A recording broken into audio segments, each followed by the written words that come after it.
Hi students, कैसे हैं आप लोग। आज हम लोग पढ़ेंगे केमिकल काइनेटिक्स का टॉपिक है order of reaction. Order of reaction ये केमिकल काइनेटिक्स जो क्लास 12 का है टॉपिक। इसके पिछले टॉपिक में मैंने आपको पढ़ाया था कि केमिकल काइनेटिक्स क्या होता है और इसके रिलेटेड टॉपिक मैंने आपको बताए थे। ऑर्डर ऑफ रिएक्शन आज हम लोग पढ़ेंगे। जैसा कि डेफिनेशन यहाँ लिखा हुआ है, डेफिनेशन के बेस पे हमें कह सकते हैं it is the sum of the powers to which the concentration terms of the reactants are raised in the rate law expression। किसी भी इक्वेशंस के लिए जब हम उसका रेट ला एक्सप्रेशन देखते हैं तो रिएक्टेंट्स के पावर का जो सम होता है, यानी रिएक्टेंट्स के कंसंट्रेशन का के पावर का जो सम होता है, उसी को ही हम ऑर्डर ऑफ रिएक्शन, यहाँ मैं आपको एग्जांपल लिख के बताऊंगा। सपोज कर लिए हमारे पास कोई इक्वेशन है ए गिव्स प्रोडक्ट, ठीक है। तो अगर ए गिव्स प्रोडक्ट है तो यहां अगर हम रेट ऑफ रिएक्शन की बात करें तो rate of reaction is directly proportional to the concentration of A according to law of mass action, ये हमको पता है। तो R इज इक्वल टू हम लिखेंगे K कंसंट्रेशन ऑफ ए, only A is given, A means A to the power 1, understood. तो A पर पावर मतलब ये कंसंट्रेशन A रिएक्टेंट का जो कंसंट्रेशन है उसके ऊपर 1 का पावर है, इसलिए हम यहाँ लिख सकते हैं ऑर्डर ऑफ रिएक्शन जो होगा वो क्या होगा, 1 होगा। Order of reaction is equal to 1। अगर इसी तरह से हमने कोई इक्वेशन लिखा A gives product, try to understand. अगर हमने इसके लिए rate of reaction, rate law expression लिखा R is directly proportional to the concentration of A to the power 0। ध्यान देंगे, किसी भी इक्वेशन के लिए जो उसका रेट है अगर उसके कंसंट्रेशन मतलब रिएक्टेंट के कंसंट्रेशन पे डिपेंड नहीं करता तो वह क्या होगा, R is equal to K into concentration of A to the power 0, तो यानी कि R is equal to K। तो ऐसे कंडीशन में हमें कह सकते हैं it is zero order reaction. ये कौन सा होगा, ये जीरो ऑर्डर रिएक्शन होगा। तो हम ये कह सकते हैं कि किसी भी रेट एक्सप्रेशन ला में जो रिएक्टेंट्स के कंसंट्रेशन का पावर होता है उन पावर्स का जो सम कहलाता है वही ऑर्डर ऑफ रिएक्शन कहलाता है। तो order of reaction zero order reaction हो सकता है, फर्स्ट ऑर्डर रिएक्शन हो सकता है, सेकेंड ऑर्डर रिएक्शन हो सकता है या थर्ड ऑर्डर रिएक्शन होता है। जनरली जो क्वेश्चंस पूछे जाते हैं वो फर्स्ट ऑर्डर पे पूछे जाते हैं, जीरो ऑर्डर और फर्स्ट ऑर्डर। सेकेंड ऑर्डर और थर्ड ऑर्डर रिएक्शंस रेयरली पूछे जाते हैं and it is the experimental value. अब एक्सपेरिमेंटल वैल्यू में मैं आपको बताऊंगा कि अगर हम इस फर्स्ट ऑर्डर रिएक्शन की बात करें या जीरो ऑर्डर रिएक्शन की बात करें, यहां आपने देखा कि आपने रिएक्टेंट तो लिया हुआ है। हमने एक एग्जांपल लिया H2 plus Cl2 in the presence of HNu it gives HCl। ध्यान देंगे, अगर ये इक्वेशन है तो this equation is known as the zero order reaction. यह क्यों कह रहा है, क्योंकि इस रिएक्शन का जो रेट है वह ना तो हाइड्रोजन के कंसंट्रेशन पे डिपेंड कर रहा है ना तो क्लोरीन के। आप रिएक्शन देख करके कैसे कहेंगे कि ये क्यों नहीं डिपेंड करता है। Experimentally it is found that the rate of reaction does not depend on the concentration of either hydrogen और क्लोरीन। तो इसलिए यह जीरो ऑर्डर रिएक्शन कहलाएगा।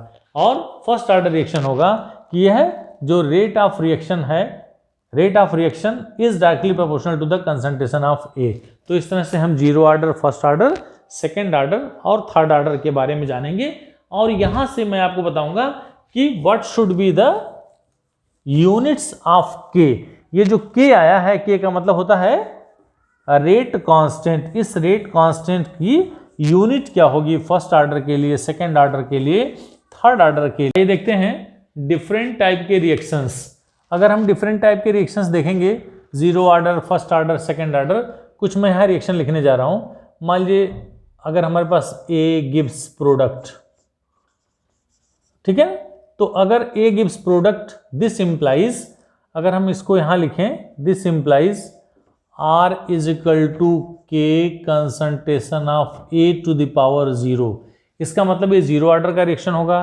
अगर हमने लिखा ए गिव्स प्रोडक्ट और अगर ए इम्प्लाइज करता है R is equal to k concentration of A to the power 1, इसका मतलब फर्स्ट ऑर्डर रिएक्शन होगा। फिर A plus b gives product, this implies rate of reaction is equal to concentration of k into concentration of A into concentration of B, ये second order का reaction होगा। या हमने लिख लिया 2A प्लस बी, ये दिस गिव्स प्रोडक्ट, तो this implies R is equal to k concentration of A to the power 2 into concentration of B। तो इस तरह से हमने देखा कि this is known as the zero order, ये क्या होगा, जीरो ऑर्डर रिएक्शन होगा। ये क्या होगा, फर्स्ट ऑर्डर रिएक्शन होगा। ये क्या होगा, सेकेंड ऑर्डर होगा। और ये थर्ड ऑर्डर होगा। तो इस तरह से zero order, first order, second order, zero order, first order, second order और थर्ड ऑर्डर रिएक्शंस। अगर यहाँ एग्जांपल मैं आपको दिखाना चाहूँ तो एग्जांपल आप कैसे देखेंगे, मान लीजिए जीरो ऑर्डर का रिएक्शन दिखाना चाहते हैं तो जीरो ऑर्डर के रिएक्शंस हो सकते हैं। यहाँ देखेंगे, अभी अभी मैंने आपको एग्जांपल बताया था H2 plus Cl2 in the presence of H knew it will form the HCl। तो इससे यह पता चलता है कि रेट ऑफ रिएक्शन, इस रिएक्शन के लिए जो उसका रेट होता है वह उसके कंसंट्रेशन, ना तो हाइड्रोजन के कंसंट्रेशन ना तो क्लोरीन के कंसंट्रेशन पे डिपेंड करता है, इसलिए यह जीरो ऑर्डर रिएक्शन। और भी एग्जांपल हो सकते हैं, मान लीजिए NH3 है, इसका अगर आप डिकम्पोजिशन करते हैं प्लेटिनम कैटलिस्ट के प्रेजेंस में तो H2 प्लस N2, ये 2 और यहाँ 3 कर देंगे। तो इससे एक्सपेरिमेंटली इट इज फाउंड कि इस रिएक्शन का जो रेट होता है वह अमोनिया के कंसंट्रेशन पे डिपेंड नहीं करता, इसलिए यह जीरो ऑर्डर का रिएक्शन है। अब हम बात कर रहे थे यूनिट फॉर द के, यूनिट फॉर द के 1 बाय 1। अब हम बात कर रहे हैं इस जीरो ऑर्डर के लिए। ये जितनी बातें हो रही हैं जीरो ऑर्डर रिएक्शन के लिए हो रही हैं। तो जीरो ऑर्डर रिएक्शन के लिए के की वैल्यू होगी R इज इक्वल टू के, क्योंकि A टू द पावर 0 की वैल्यू 1 हो गई, R इज इक्वल टू के, तो के की जो वैल्यू होगी, R का मतलब होता है rate of reaction, concentration and time inverse, ये ध्यान रखेंगे। It is the unit of के। अगर हम इस कंसंट्रेशन को मोल के फॉर्म में लिखें, मोल पर लीटर और पर टाइम, या हम ऐसे करेंगे मोल लीटर इनवर्स और टाइम इनवर्स। तो दिस इज इक्वल टू के, यानी कि अगर हम जीरो ऑर्डर रिएक्शन के लिए के का यूनिट फाइंड करें तो होगा, या तो लिखेंगे कंसंट्रेशन टाइम इनवर्स, ध्यान देंगे। अगर कंसंट्रेशन को हम मोल पर लीटर के टर्म में लिखें तो मोल पर लीटर टाइम इनवर्स। तो ये हो गया जीरो ऑर्डर रिएक्शन। अंडरस्टूड बेटा? अब हम बात करेंगे दूसरे वाले रिएक्शन की, जिसे हम कहते हैं फर्स्ट ऑर्डर रिएक्शन। आइए देखते हैं फर्स्ट ऑर्डर रिएक्शन के लिए क्या क्या हो सकता है। फर्स्ट ऑर्डर रिएक्शन, जैसे कि मैंने यहाँ रिएक्शन लिखा हुआ है, इस रिएक्शन के बेस पे हम देखते हैं क्या होगा।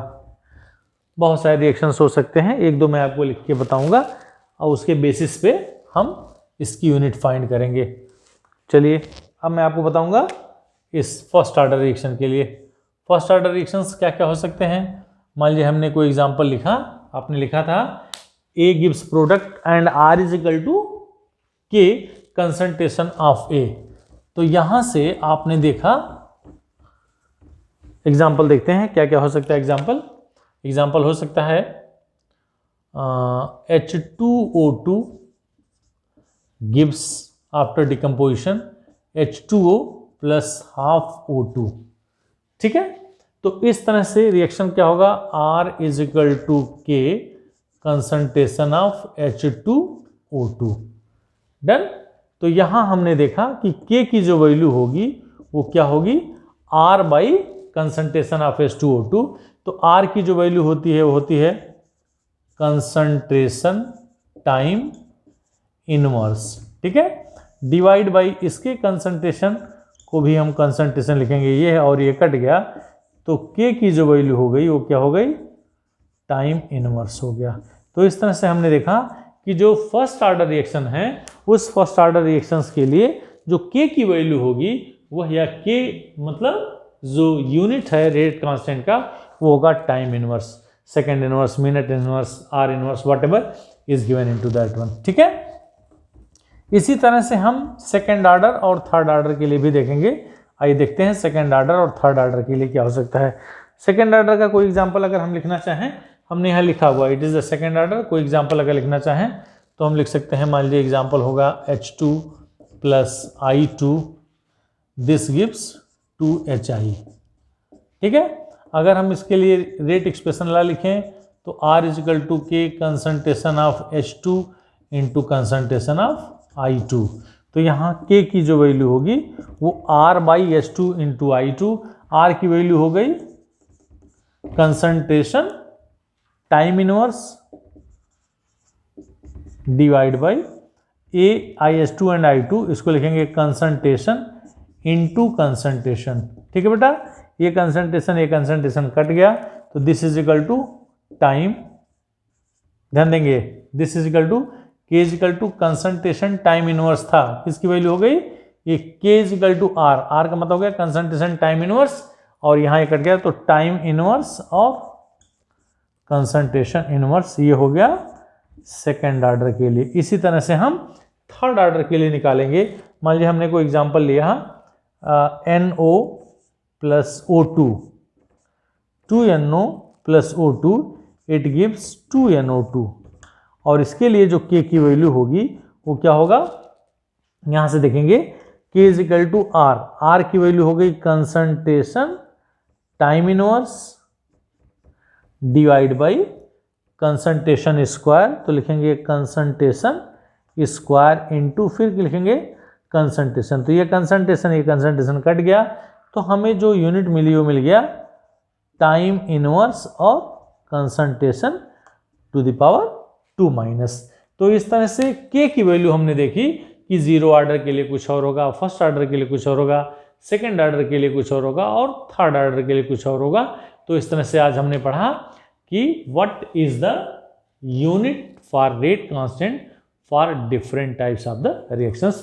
Thank you so much for watching and मेरा वीडियो देखने के बाद मैं आपसे अपेक्षा करता हूं कि आप अपने ग्रुप में, चाहे आप व्हाट्सअप चलाते हो, यार तमाम लोग चलाते होंगे, व्हाट्सअप चलाते हो, इंस्टाग्राम चलाते हो, फेसबुक, कहीं भी इसको प्लीज़ शेयर करें जिससे हम तक कमेंट आ सके या मुझ तक कमेंट आ सके कि अब मेरा वीडियो आपको कैसा लग रहा है। तो please don't forget to subscribe and share my YouTube channel. Thank you so much.